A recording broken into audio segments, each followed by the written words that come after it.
at it as far as adjustments.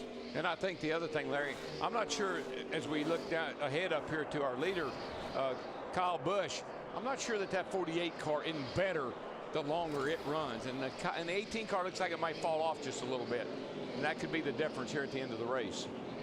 So we saw Newman 6th, Gordon 7th, and Kenseth 8th. Boy, Joey Logano, I think, just continues to impress with the maturity this young fella has shown, considering he's just barely 1 year into his Sprint Cup career. Yeah, he's still a few months away from turning 20. Carl Edwards has been a top 10. A lot of folks wondering when he'll visit victory lane. Boy, it's been a while. He won 9 races in 2008 and winless since. No wins in 2009.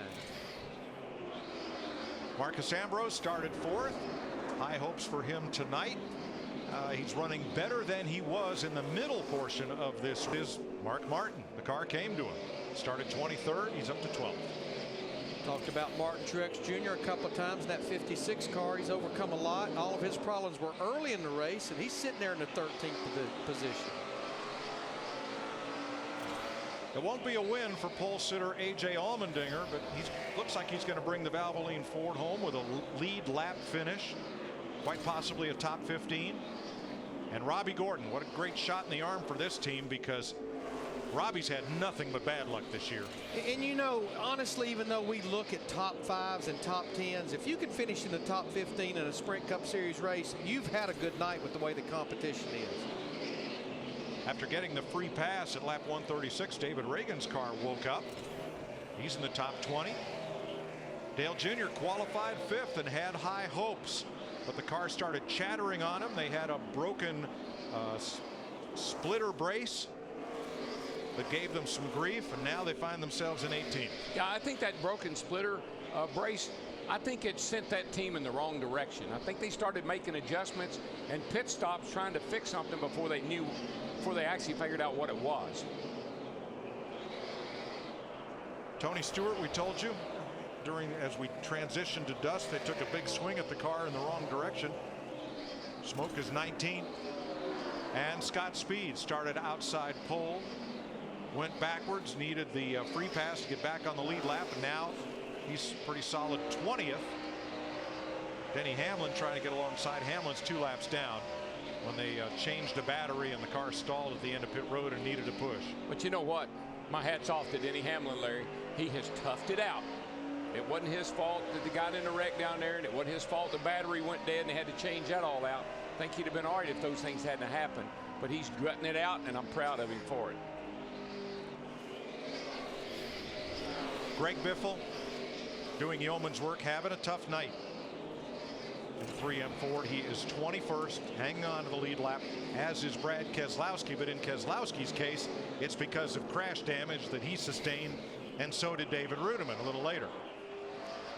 Yeah, they've kept that car on the lead lap because, remember, our last caution back on lap 256 was because of this 00 car. So they're still hanging in there in the 23rd position on the lead lap. The guy that he's racing with, though, is Larry. We have got to say something about Scott Riggs. Man, I mean, that 90 car, they came to race tonight, and he is up there in the 24th position and doing a whale of a job in that automobile. Yeah, I mean, they've only qualified for one other race back at Bristol. And that was with Casey Mears, who tonight is standing by in case Hamlin needs relief. And he's outrunning some pretty darn good race cars right now. The fishing hasn't been too good for Jamie McMurray tonight. They've spent a whole lot of time on pit road trying to realign and rebuild that car after crash damage back up at lap 24. But he's gotten back on the lead lap and hung on there. And Regan Smith, that independent team based out of Denver, Colorado, has hung on to the lead lap. He's had the free pass twice, but remains running on the lead lap in 26th position, about 23 seconds off the lead. Yeah, we still have 39 cars out on the racetracks. Only cars out: Max Pappas, Johnny Sauter, Dave Blaney, and Michael McDowell. Thought that 48 car was catching the 18, but steady as he goes. Can Kyle Busch hang on and win 2 nights in a row in Phoenix?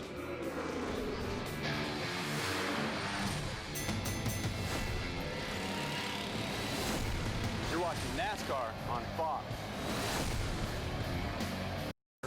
as you get a look at the leaderboard so far. Kyle Busch in front of Jimmie Johnson and Juan Pablo Montoya. Montoya 104 laps led, Jimmie Johnson 113, but Kyle Busch the leader. We've had 12 leaders in this race and 13 is a track record. It's really been a three-act play, Jeff Hammond, with Juan Pablo Montoya leading much of the race early and then Jimmie Johnson dominating the middle. Will Kyle Busch get his first win of the year and finish things up? We're coming up on possible green flag pit stops and maybe the last stop of the night. Yeah, and I think we're going to have some strategy start to play out here. We see the fact the 18 car is leading right now. He's got about a little over a second lead on the 48 car, and so there's a decision need to be made. Normally the leader would like to see everybody else pit behind him so that the caution comes out, he's got everybody a lap down. But here at Phoenix, the big difference in the disparity and the speed as far as new tires are concerned, if I'm Juan Pablo Montoya or Clint Boyer or even Ryan Newman, if I want to gain some ground on some leaders and maybe have an opportunity to catch them with a good solid pit stop, you need to come early.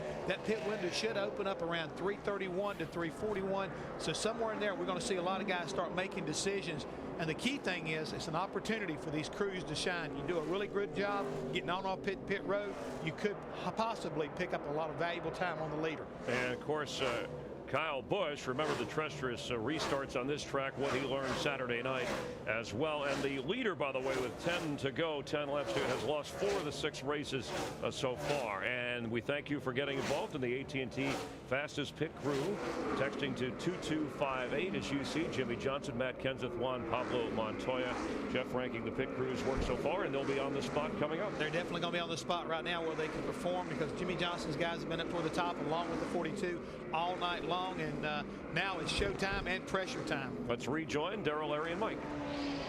Thanks, Chris. The last time a driver won the nationwide race and the Sprint Cup race in the same weekend was Kyle Busch back at Richmond in the May of 2009. That was the only such sweep in the whole 2009 season. Last night we saw quite a bit of the wild thing, because on one restart Kyle was the leader. Brad Keselowski got a good jump from alongside. NASCAR said Brad went on the flag. That was fair. Keselowski went off in the lead. Next restart, it kind of went the other way, and it went against Kyle Busch. Let's show you what happened here last night. Now the cars are side by side, and in this case the leader is Kyle Busch. There is the restart line, and the rule says if you don't go by the restart line, the flagman starts the race. So Kyle in the orange car kind of giving it a Texas style restart, but NASCAR said that was fair. Keselowski went on the flag. This time Keselowski's the leader. Same situation right there at the line. Kyle Busch jumps out. However, the starter had not yet waved the flag. You see, there's the line. Kyle goes, then the flag comes up. Kyle Busch got a penalty. He was very vocal and unhappy about it. It fired him up. And Wild Thing drove it all the way to victory lane. It was one of the most exciting endings to a race I think I've seen. Well, Martinsville, I'll take that back. A lot like Martinsville. He restarted in 10th place and was able to make it to the front and win that race in like 5 laps.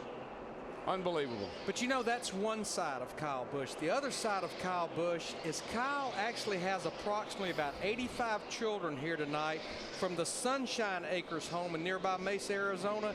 They're here courtesy of actually the racetrack and the Kyle Busch Foundation. Watched him win last night, hoping to see him win tonight. He's just a fierce competitor. He just wants to win, that's all. And when he doesn't, he's not a happy camper.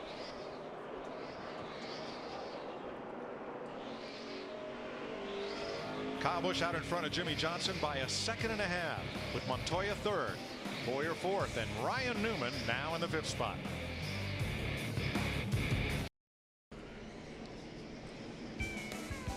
Cautions out for the 8th time tonight.